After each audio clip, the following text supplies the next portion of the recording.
Oui, je viens de déposer ma lettre de démission de mon poste de deuxième vice-président du Sénat parce que je me disais que ça ne sert à rien d'engager un bras de fer avec mes collègues et je me suis dit, bon, de toutes les façons, quand on reçoit un mandat, on doit déjà se préparer à le quitter à tout moment.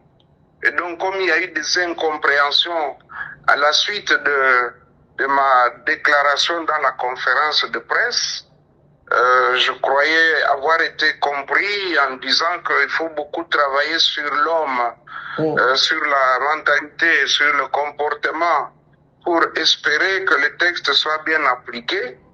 Je croyais m'être bien expliqué, mais voilà. Comme il y a eu des incompréhensions, dans ma nature, je n'aime pas la confrontation. J'ai préféré déposer ma démission aujourd'hui, 18 mars 2026. Parce que je ne m'étais pas prononcé sur pour ou contre la Constitution, la modification ou le changement. Moi, j'avais émis un principe et ce n'est pas la première fois que j'y reviens. J'ai toujours dit que nous avons un problème des gens qui doivent bien appliquer les textes. Peut-être que les textes ne sont pas si mauvais qu'on le croirait, mais si déjà ceux qui existent étaient bien appliqués, je crois que ça rencontrerait l'assentiment de notre peuple. Bien sûr, je reste dans l'union sacrée. D'abord, je reste sénateur.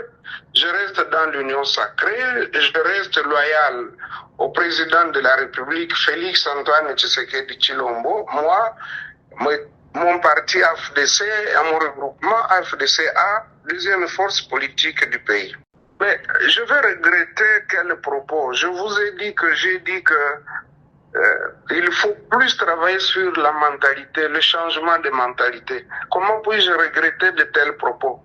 Je le répéterai toujours, qu'il faut beaucoup travailler sur la mentalité.